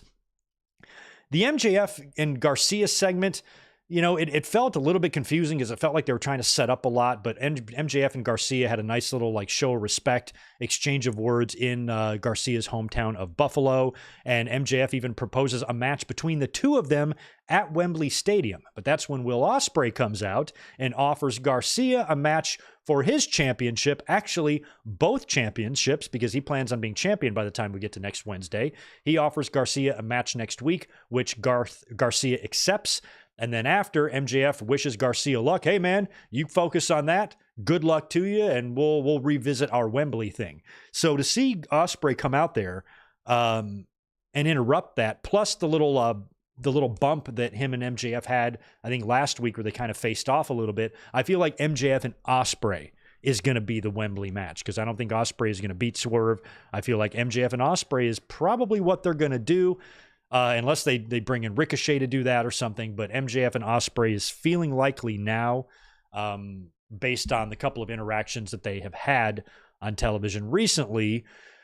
And because we already know the Owen Cup winner is getting the title shot, and neither one of those guys are in the Owen Cup, so it makes sense that they would work against each other. So it feels like that's happening. We had Jay White defeating Ray Phoenix to advance in the Owen Cup tournament. After the match, the Patriarchy came out and kind of had a face-off, implying that that's going to be a trios tag team title match coming up. Patriarchy versus Bullet Club Gold, or whatever, Bang Bang Gang, whatever they're called. And that's why, is Jay White and these guys kind of going in the babyface direction now, which is why Hangman could come in and, that gives him baby faces to beat. I don't know. But we got that wild card that's going to turn out to be somebody against Jeff Jarrett. And I feel like it's going to be Hangman. I feel like either way, Hangman is due to come back. So to me, it feels like the wild card makes the most sense. Although it's kind of obvious, though, so maybe somebody else is the wild card and then Hangman comes back in a different way. Either way, I feel like it was reported when he left that he would be back around late June or July. So all signs are pointing to Hangman for me. We will see. We also had a big Acclaimed promo on the Elite. They have a future tag team title shot against the Young Bucks that will probably happen at All In. But they have a 6-man against the Elite and Okada tomorrow, and the Acclaimed need a partner because Billy Gunn is not going to be their third man. They announce on the Tron that it's going to be Tanahashi. Billy Gunn says, I know a president, and Tanahashi comes on the screen following Okada to AEW. I think that's very cool, and it's going to be Scissor Ace, the Acclaimed, and Tanahashi taking on the Elite on Forbidden Door, and they set that up on Wednesday. It was pretty good. Zack Sabre Jr. defeated Kyle O'Reilly. Loved that match. Super fun. And the main event, I wasn't a fan of on paper, but loved the finish. Loved the ending, I should say. It was Swerve and Ospreay teaming up. WWE does all this all the time. Can they coexist? Not a fan of this, but taking on the Gates of Agony. But there was a fun little one-upsmanship in the match. The match was fun. Of course, Swerve and Ospreay won the match, I think, with Ospreay getting the pin, winning the match for his team. After the match, he snatches the title out of Swerve Strickland's hand. And he takes it away from him. And so he's looking at that belt and he's looking at his own belt. And Swerve is just like, And he comes up and he kicks his leg out from under him and then hits him with a sweet house call right to the side of the face, laying out Will Ospreay. And normally when you do the wrestling math, the guy who gets the last laugh generally won't win the match, but then again, the guy who holds up the belt that doesn't belong to him doesn't win the match either. If you ever see a challenger holding up the championship over the body of the champion they are facing at the next pay-per-view coming up on the weekend, they ain't winning that match 100 times out of 100 times. So they kind of did both here. Ospreay grabbed the belt and Swerve got the last laugh. So maybe keeps you guessing a little bit. But I think I know who I am picking in that. Now, tonight on Collision, that goes live in about 45 minutes. It is a taped show. You're going to get to see Hikaru Shida taking on Deonna Purrazzo in an Owen Hart tournament match, and we're going to get the Learning Tree's third man revealed, Jeff Cobb. But I won't tell you who that is, Jeff Cobb. But I won't even mention it here on the channel. I don't want to spoil you. I might just go downstairs and make myself a nice Cobb salad. You know, something like that. All right, here's what we have for Forbidden Door. Here's our predictions. Like I said, 1, 2, 3, 4, 5. Wait, 1, 2, 3, 4, 5, 6, 7, 8, 9, 10. I have 10 matches. Hopefully, I'm not missing one. Let's see how we do. Why don't we start with that Learning Tree versus Joe, Hook, and Shibata 6-man match. Like I said, this was all confusing. On Dynamite, they did a deal where the Learning Tree was going to announce their partner as Minoru Suzuki, but then he was like, no, I don't want to be your partner. I don't want to fight alongside you. I want to fight against you for your FTW title. And then Joe came out. I was like, well, that was awkward. So I was starting to believe, I thought on Wednesday that now the match is going to be Suzuki against Jericho and the 6-man has been scrapped because Brian Keith needs to be replaced, by the way. He's injured. That's why they need a partner. Bill and Jericho do. So I thought now it was a one-on-one, but it turns out, no, that's not the case. Tonight on Collision, we're going to find out who the Learning Tree's third man is. So it's going to be Chris Jericho, Big Bill, and the Delicious Salad taking on Samoa Joe, Hook, and Shibata. I'm going with the babyfaces at Forbidden Door. I don't want to see Samoa Joe lose. He's too fucking badass. He'll beat all 3 Learning Tree guys by himself. That might be hard to pull off because there's some meat over there. But I think that the babyfaces should win that. So I'm predicting Joe, Hook, and Shibata to get the win, even though I'm not confident about that. No, I am. I feel like I am. And then I think Jericho will beat Suzuki and retain the title whenever that match happens. So I'm going with Joe, Hook, and Shibata in the 6-man. MJF versus Hechicero. Do we need to discuss this one? MJF, moving on. Orange Cassidy versus Zack Sabre Jr. This one's harder than normal. Now, Orange Cassidy has got a great record on pay-per-view. He wins all the time. AEW loves him. He's one of their top pushed stars. But New Japan can't lose every match here. They got to get some victories. This is one where... Now, have they wrestled before? Didn't they wrestle on last Forbidden Door? Have we not seen this match? I thought we've seen this match. I think I'm going to pick Zack Sabre Jr. only because you've got heel Trent lurking around, and I think that would be one good way to have Cassidy lose and protect him, have Trent interfere perhaps. So I'm going to go Zack Sabre Jr. over Orange Cassidy tomorrow. We have an Owen Cup match, tournament match, quarterfinal match. Bryan Danielson against Shingo Takagi. Not much to say about this one either. Danielson all the way on this. I expect him to reach the finals of the Owen, where he will then either win or lose, because that's what happens in tournament finals. One guy wins, one guy loses, and he'll do one of those. But he'll make it there, I think, and he's definitely going to get past Takagi tomorrow. The Young Bucks and Okada taking on the Acclaimed and Hiroshi Tanahashi. Man, this one's tough. This one's tough because I think maybe, Scissor Ace could get the win here because they have a tag team title shot coming up against the Young Bucks at some point. But they also just beat the Bucks in order to get that shot, right? So they already have a recent victory over the Bucks.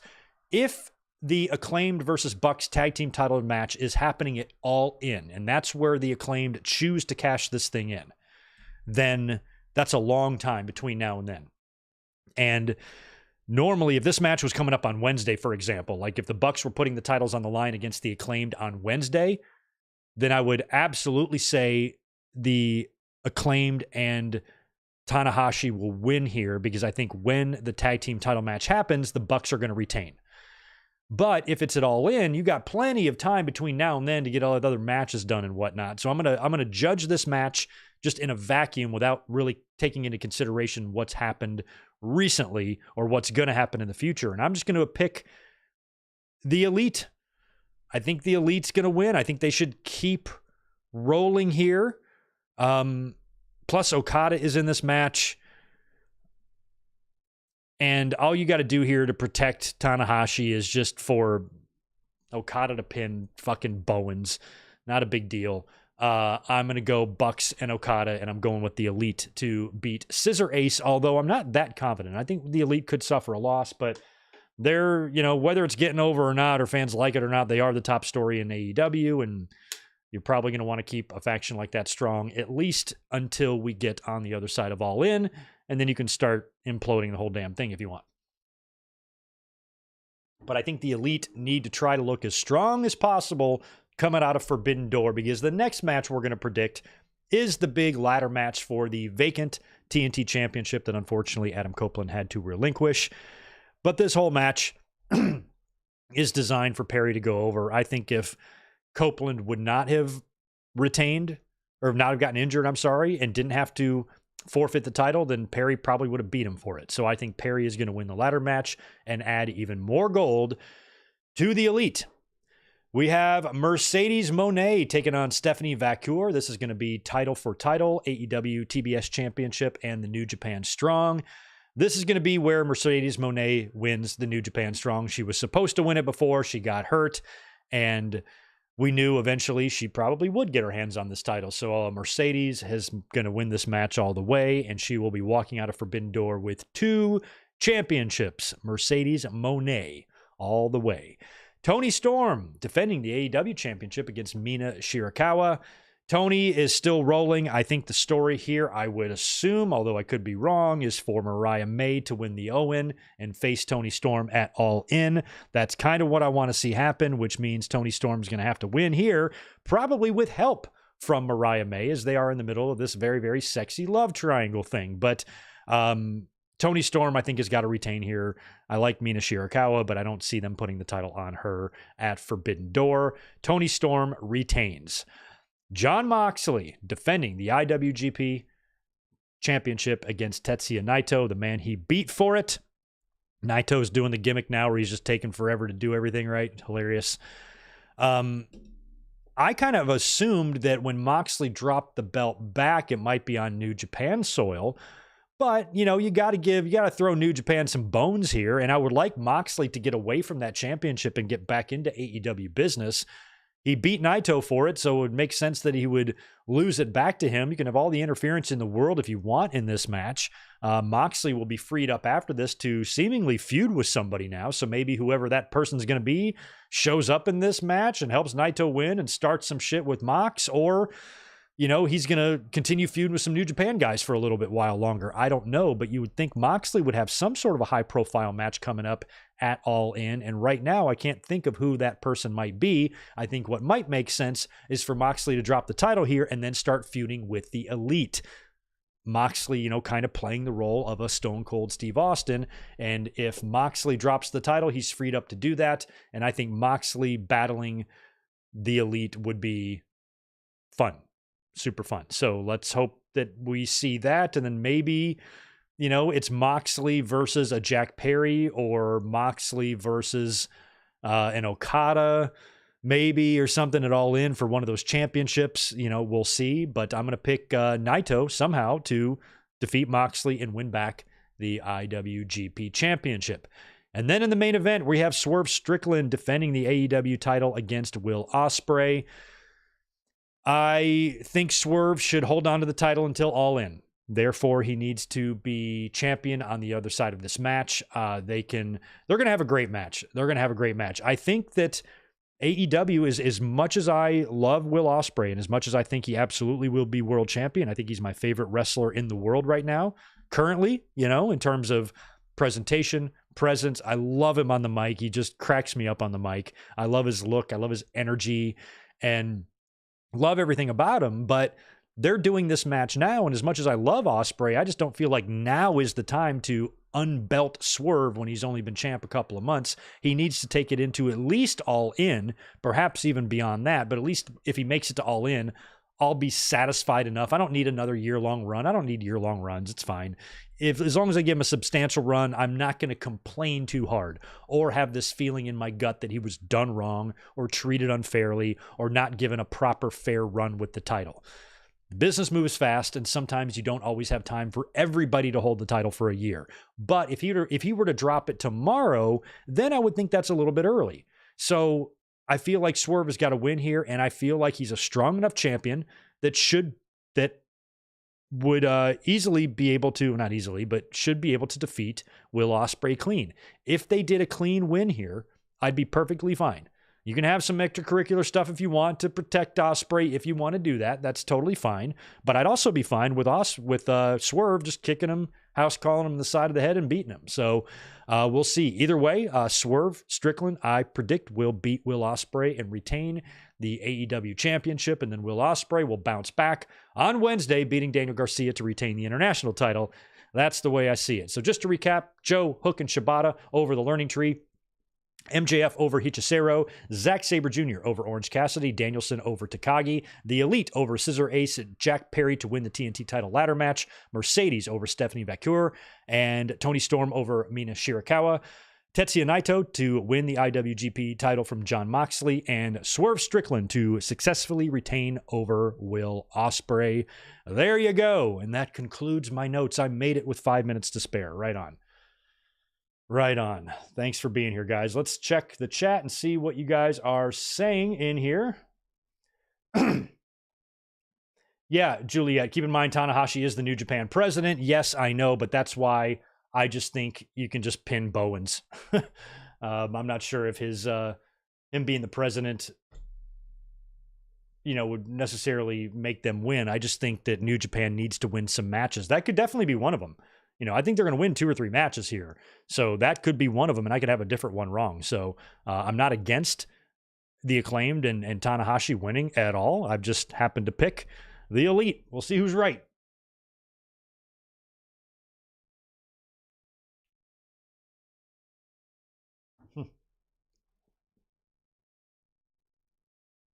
Flat Earthers, yeah. Yeah, Kyle, I remember reading about all those reports about The Rock on movie sets, but some of that stuff can really be embellished, and some actors are legit dickheads, but I always thought The Rock was like a nicer guy, and if he really does, everybody, even the nicest people have egos. Everybody has an ego. You have one, I have one, but it sucks to see that it might be getting to The Rock, unless he's really playing into it, unless all that's just an act too to get him more over as a heel on TV. I don't know, but yeah, you don't like to hear stuff like that. How delusional like Will Smith got and everything, just totally wrapped up in his own bullshit and his own fame, and feels like the world needs to know the details of him and his stupid wife's relationship. We don't give a shit, man. Like, Jesus, getting up and slapping people. Some actors just go nuts. Christian Bale on the profanity laced rant he went on one of the sets, and people being gross, and you don't like to hear that stuff about The Rock, Oh, what's up? Terry Allen Jr. Thanks for the $5.70. Brink lemonade iced tea is very delicious. I don't drink other teas. Terrible. Allow Elizabeth to sample then with you. I promise the flavor you will like. Here's the problem, Terry Allen. I hate iced tea. Hate it. I will not drink it. It's nasty. I grew up in North Carolina where sweet tea was the only thing them fuckers drank. Sweet tea. And tea was everywhere. Even in the restaurants, they greet you like, can I bring you a tea? Like, tea is everywhere. I've tried it. I tried to like it. I loaded it with sugar. I've tried flavored teas. Greg doesn't do tea. Sorry to disappoint you, Terry Allen Jr., but I'm very, very anti-tea. I could not get away from that shit when I lived in the Southeast, and I'm glad to be here now where nobody really drinks it because I don't like it. I don't like it. Dijak could be the wild card. True that. He could.